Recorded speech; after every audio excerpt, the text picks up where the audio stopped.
When you are looking for a suit, you have three basic choices: off the rack, made to measure or custom, and bespoke. What's the difference? Is one better than the other? What are the pros and cons? What's up, guys? I'm Brian Sakawa. You're watching He Spoke Style, and today, everything you need to know about the three different types of suits.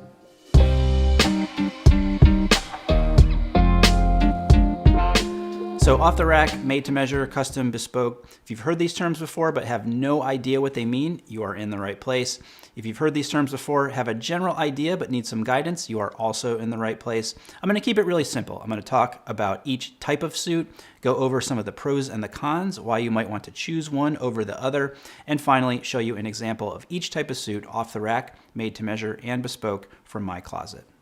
First up is off the rack. This is exactly what it sounds like. Off the rack suits are what you see in any store you walk into, whether that's Macy's, Suit Supply, Banana Republic, J. Crew. Off the rack suits are machine made, they are mass produced, and vary widely in terms of quality and standards. An off the rack suit from Express is not going to be the same price or quality as an off the rack suit from, say, Tom Ford. But it doesn't matter whether it's a big name designer or a no-name label. If it's an off the rack suit, a machine is making that suit. Sizes. Sizes are standardized, and unless you can find a brand that really nails your fit, you should plan on setting aside some money for alterations. Now, what are the benefits of an off-the-rack suit? Biggest benefit is availability. If you need something, you can get it right away. Drawbacks, there are several. An off-the-rack suit is designed for the mass market, and everybody's body is different, so it is literally impossible to make a suit that is available to everyone that will fit perfectly. If you're buying off the rack, there's a very high probability that you're going to have to spend some money at the tailor to get a better fit. Next, you have a very limited choice in terms of the quality of the suit, the fabrics, and the construction of the garment. Also, what you see is what you get. You have absolutely no control over any of the details of the suit. We're talking about things like lapel width, pocket style, button colors, linings, and on and on and on. So my advice, if you're going to buy off the rack, is that you pay attention to one specific thing, and that is to make sure that the jacket fits your shoulders properly. This is the one area that is very difficult and costly to have altered. You really don't want to get into that. So making sure you have a proper fit in the shoulders is the absolute best thing you can do if you are going to buy off the rack. Next type of suit is made to measure, also called custom. A made to measure suit is cut from a pre-existing pattern that is then modified to get closer to your actual fit. There are a lot more gradations in the made to measure world compared to off the rack, so you will definitely be getting a much better fitting garment. Made to measure suits are, for the most part, still manufactured by machine, but there are some programs that do offer handmade options for certain parts of the suit. With made to measure, you have a lot more control. You choose the fabric, you choose the lapel style, pocket style, how many vents, how many buttons, what color do you want the buttons to be, the lining, do you want a cuff, do you not want a cuff? Now, the amount of control you will have will vary from program to program. Some allow just a few customization options. Some, it feels like you have complete control. I will say that over the past almost 7 years that I've been in the business, that I've seen incredible advancements in the quality of made-to-measure programs out there. It's a very good option. It has many benefits, the biggest of which is that you have a lot more control. You are also generally getting a higher quality garment and a more custom fit. Drawbacks? Made to measure is more expensive. You also have a longer lead time, so typically it can take 4 to 8 weeks from the time you first place the order to when the garment actually comes in. And then when the suit comes in, it's probably not going to fit exactly right. You're going to generally have to allow another week, possibly 2, for alterations to really dial in the fit. Now, if made to measure fits your budget, it is definitely something I recommend. Not only are you typically getting a much higher quality garment and a better fit, but depending on the program, you will have much more control over the customization of your suit. Finally, we have Bespoke. Now, this is the ultimate and only true custom option, and it also is the highest expression of craftsmanship and quality. The term bespoke actually comes from the days when a tailor would have bolts of cloth, and then the client would choose a particular cloth. From that point on, the cloth was then said to have been spoken for. Now, unlike a made-to-measure suit, which is cut from a pre-existing pattern, a bespoke suit uses a pattern that is unique to you. The tailor will take your measurements and create a brand new pattern that is yours and only yours.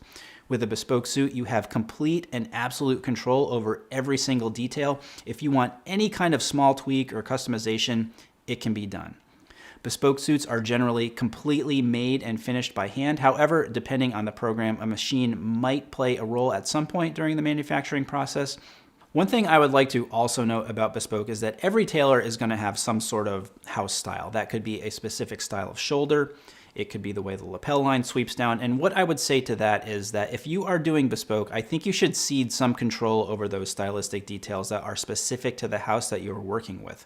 If you are getting a suit from Edward Sexton, you should not ask for a soft shoulder, for example. You're working with the tailor because you've done your research, you understand their history, their designs, their styles, and that's why you're working with them. Benefits of a Bespoke suit: you are getting a one-of-a-kind garment. You have complete control over the design and all of the details. You are getting something of a superior quality, and because the pattern is made specifically for you, you are getting a superior fit. All that comes with a price tag that can be cost prohibitive, and you have a very, very long lead time complete with multiple fittings. My advice, having done Bespoke before, there really is nothing like a Bespoke suit, but you do pay a premium for that level of quality and execution. Budget-wise, Bespoke is not for everyone, but if you can afford it, you definitely won't regret it. Next, let's take a look at an example of each type of suit from my own closet. First up, an off-the-rack suit from Xenia. Fabric is a lightweight wool with a window pane pattern.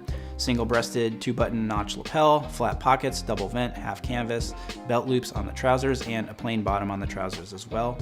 As I said before, with off-the-rack suits, quality will vary immensely depending on the brand and the materials used. This suit is by Xenia, so the fabric quality is very high. I've actually had this suit for about 4 years now. I wear it very often, and it has held up extremely well.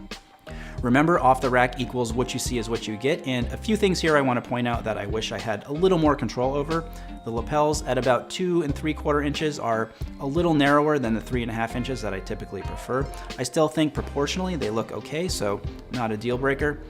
Next, the button stance. The button stance is a little high, which feels not quite as comfortable for me, but it also leaves the area around my belt, including some of the shirt, open for exposure, which I think is distracting to the eye. Third thing, the sleeve buttons are non-functional. It appears as though there are buttonholes, but that is just cosmetic.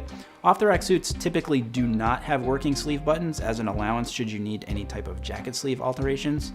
Finally, the rise on the trousers is rather low. They sit way under my belly button, which is just how this suit has been designed. All in all, I think this suit fits very well. Is it perfect? No, but it is an off-the-rack suit, so you can't expect it to be. Next is a made-to-measure suit, actually the third suit that I ever had made. This was done about 5 years ago from a local program here in Baltimore called the QG.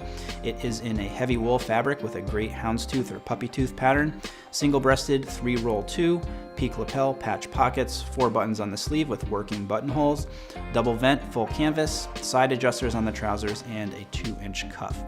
Lots more control here. The fabric is very nice. I fell in love with it as soon as I saw the swatch. It's hard to find a jacket like this or pants like this off the rack, you know. I chose to have all the details on this suit. I wanted a peak lapel, and I got it at my preferred width. I wanted patch pockets. I wanted a 3-roll 2, side adjusters, working sleeve buttons, and a softer shoulder. I could not have found this exact suit in a store. I had a vision, and I was able to create the exact garment that I was looking for. Not much to complain about here, though if I had to nitpick, I would say that the shoulder line is not as smooth as it could or should be. Finally, a Bespoke suit by Edward Sexton. This is made with a beautiful flannel, double-breasted 6-show 2, sweeping, oversized peak lapels, flat pockets including a ticket pocket, 4 buttons on the sleeve, double vent, full canvas, side adjusters on the trousers, and again, my preferred 2-inch cuff. This suit to me is extremely special. I got to work with the legend himself, Edward Sexton. Now remember, one of the things I said about doing Bespoke is that each tailor has a sort of house style or details that are specific to them. With Edward Sexton, that is definitely the stronger shoulder. At the time, I had nothing with a strong shoulder, so this was almost like putting on a suit of armor, but over time, I came to really appreciate it and also desire it in more of the clothing that I had made. Also, one of the things I think you find with Edward Sexton is the beautiful sweep of the lapel.